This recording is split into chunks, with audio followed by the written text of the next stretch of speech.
Today I effed up by forgetting that Reddit is only as anonymous as you make it, in parentheses, and blowing up my relationship with my family over it.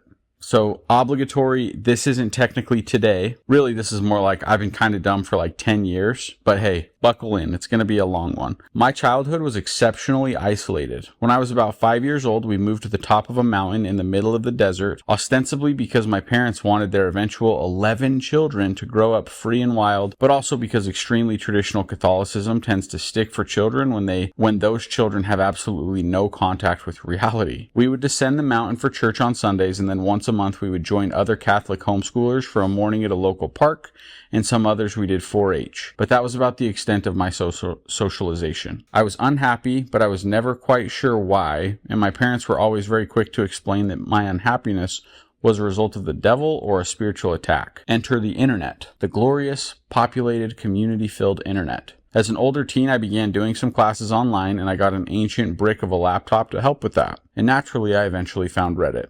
Finally, I found a place where I could have community with other people and nobody would ever have to know I was an awkward homeschooler with a terrible long skirt and an awful haircut. I started in the Catholicism subreddit and tended to keep it open in one page in case my parents walked in, and then in another page I could explore.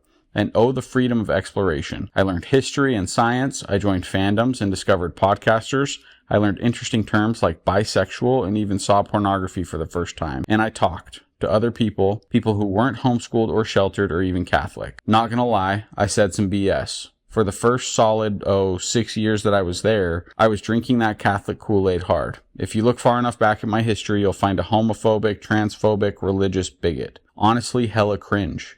I also had a habit of occasionally complaining about the things my family did, especially as I began to realize just how desperately abnormal and unhealthy my childhood was. Word to the wise, kids don't post your family drama on your main. It will eventually come back and bite you in the ass. Eventually, with time and love joining the real world, I grew out of the cringe. I left the Catholic Church once I finally realized the depths of its misogyny, racism, and corruption. I realized that the fun word bisexual described me and started meeting with other queer people and found out that they were not depraved predators, but honestly the warmest and most lovely bunch of people I'd met. I learned the real truth behind all the pro-life things I had been taught. I read books about abortion and trans rights. I connected with people in my town and then started doing IRL things once COVID ended, and now I volunteer at my library every week. I realized that I'm not broken and disgusting, waiting to be saved by an angry God. I made real friends and really learned to love myself for the first time. But you've been waiting for the F up. I made the catastrophic mistake of posting a picture of my sister's wedding on Reddit. You'd think that was nothing.